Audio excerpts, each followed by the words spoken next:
பஞ்ச பாண்டவர்கள் எதிராளிகளாச்சு நாடு கொடுக்க மாட்டோம் என்று தெரிவித்திருக்கோமே, நாடு கொடுக்கவில்லை. அப்படி என்ற கோபத்திலே அவர்கள் இருப்பார்கள். அப்படி என்ற கோபத்திலே அவர்கள் இருக்கும்படியா நேரத்திலே நாம் சண்டையை வைத்து விட்டோம். அவர்கள் எதிராளி. அப்படி எதிராளி என்று போறாமல் உன் மனதிலே சற்றும் அச்சம் இல்லாமல் மன தைரியமாகத்தான் சகாதேவன் மனையை நாடி நீ ஜாதகம் கேட்க வந்துட்டிய. அதனால இந்த ஜாதகம் எப்படி தெரியுமா,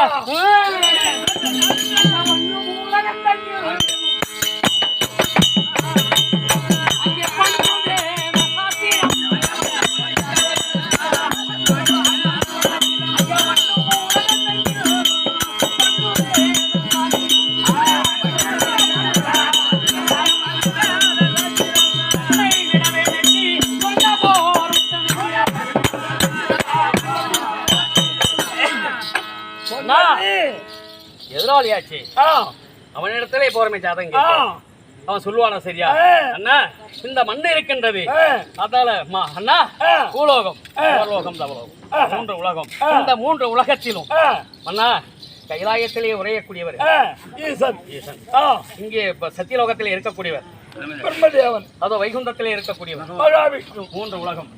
இந்த மூன்று உலகத்தில் மல்லாது இந்த உலகம் இருக்கின்றது மூன்று உலகம். இந்த உலகத்திலும் யாருக்கா அது சாதகம் பார்க்க வந்துட்டேன். எதிராளியா இருந்தா என்ன நீ கேட்க போற, நான் சாதகாரன் பார்க்க வந்திருக்கேன், நான் சொல்ல போறேன். நீ ஜோதியம் கூட பாக்குற, ஆமா கூட பாக்குற, சரியில்லைன்னா காப்பா கொண்டாங்க வாத்தியார் பாக்குறாரு. அவர்கிட்ட பார்க்கலாமா? அவர்கிட்ட பார்க்கலாம். ஆனா போன சுவிட்ச் ஆஃப் பண்ணிடுச்சு. கேட்டா எதை நம்பி உன்னிடத்துல நான் சொல்லுங்கண்ணா.